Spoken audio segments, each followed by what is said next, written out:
Dios les bendiga, bienvenido a la Biblia en un año, día número 153. Estamos en el primer libro de Samuel y vamos a estar considerando en el día de hoy los capítulos 2 al 4. El capítulo 2 comienza con una oración de Ana en la dedicación de su hijo al ministerio del templo en Silo. Deben notar de la oración de Ana el énfasis en la bondad y grandeza de Jehová sobre los menesterosos y necesitados, incluso las estériles.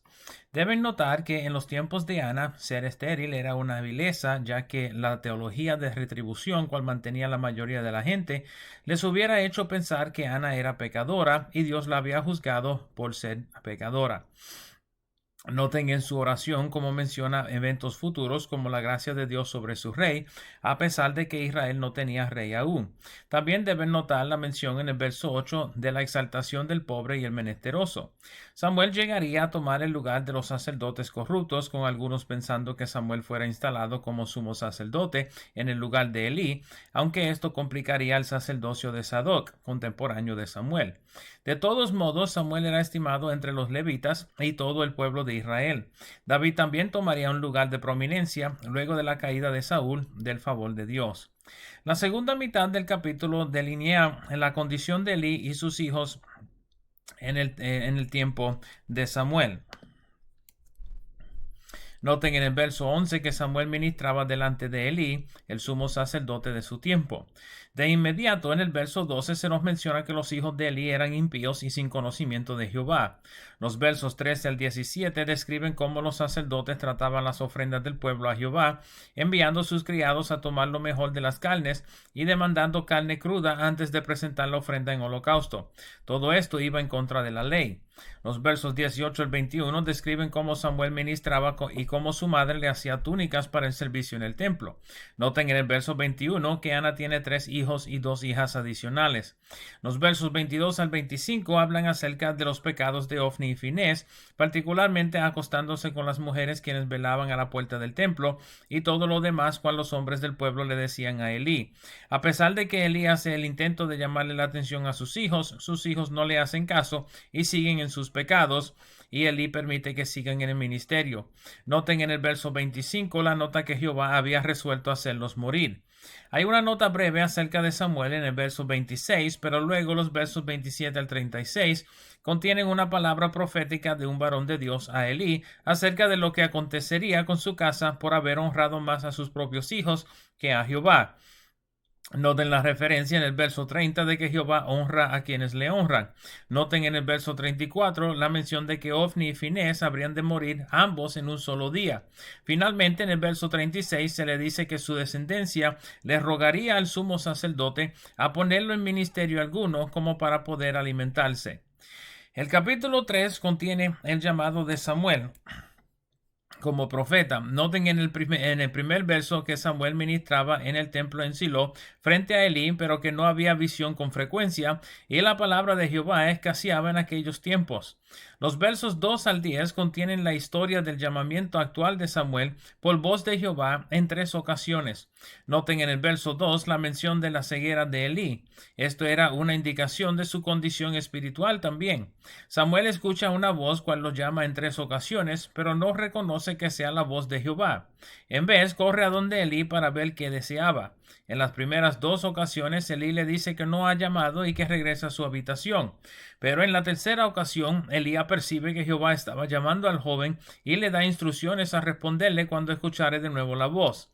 Los versos 11 al 14 contienen la palabra de Jehová a Samuel, lo cual era una profecía sobre la casa de Elí. En los versos 15 al 18, Elí llama a Samuel para que divulgue toda la palabra que el Señor le dio.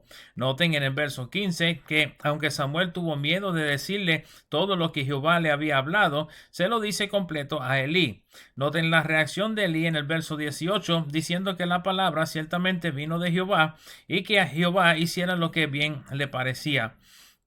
Noten la descripción del ministerio profético de Samuel en los versos 19 al 21. Jehová no dejaba caer a tierra ninguna de las palabras de Samuel, sino que las cumplía todas, haciendo Samuel fiel profeta en todo Israel. El capítulo 4 contiene la historia de la pérdida del arca del testimonio en batalla con los filisteos y la muerte de Elí y sus 2 hijos. Noten en los versos 2 y 3 que los filisteos afligieron a Israel causando la muerte de 4,000 israelitas. La reacción de los ancianos era que deberían buscar el arca del pacto en el templo en Silo para que saliera en la batalla frente a ellos como en los tiempos de la conquista de la tierra de Canaán. Noten en el verso 4 que los dos hijos de Eli, Ofni y Finés, siguen el arca hacia la batalla. Noten la reacción de los filisteos en los versos 5 al 9, cuando llegando el arca al campamento de Israel, todo Israel gritó con gran júbilo y la tierra temblaba. Tal es el caso que los filisteos imaginan que el arca había llegado al campamento y Dios junto a él. Por lo tanto, sabían que si Dios estaba con Israel en el campo y fueran derrotados por Israel, serían tomados como siervos de los israelitas. Se amonestan uno al otro a luchar con mayor fervor y, según los versos 10 y 11, derrotan a Israel causando la muerte de 30,000 hombres de Israel, entre ellos Ofni y Finés, y tomando cautivo el arca del pacto. Noten en los versos 12 al 18 que un benjamita huye de la batalla para llevar nuevas a Silo de lo acontecido en la batalla. Elí estuvo nervioso ya por el hecho de que el arca fue llevado a la batalla. Sin embargo, cuando escucha el alboroto en la ciudad, comienza a indagar qué había acontecido. El mensajero comienza con las nuevas de la derrota de Israel con gran mortandad. Luego menciona la muerte de Ofni y Finés y finalmente le menciona la toma del arca por los filisteos. Al mencionar la toma del arca, deben notar que Elí cae de su silla al lado de la puerta del templo y se desnuca, muriendo. Este detalle es importante por cuanto indica el nivel de agravio de la ley por Elí y sus hijos. En el libro de Hebreos, en el Nuevo Testamento, se hace mención de que no había sillas en el templo porque el trabajo del sacerdote nunca terminaba. Pueden ver Hebreos 10, 11 y 12. Noten que Elí fue de 98 años a morir y que era estimado como juez de Israel en ausencia de otro que juzgara a Israel. El capítulo termina en los versos 19 al 22 con el nacimiento de Icabod. Noten la reacción de la mujer de Finés al escuchar de la muerte de su marido, la muerte de su suegro y la toma del arca. Se inclina de inmediato con dolores de parto y da a luz un hijo cual llama Icabod. En el hebreo, Cabod significa gloria. Icabod significa ¿dónde está la gloria? O sin gloria.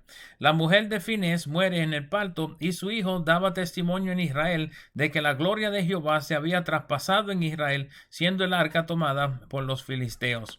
Estos han sido los capítulos 2, 3 y 4 del primer libro de Primera de Samuel. Así que espero el video les sea de provecho y nos veremos por esta parte otra vez mañana. Dios me los bendiga, Dios le guarde.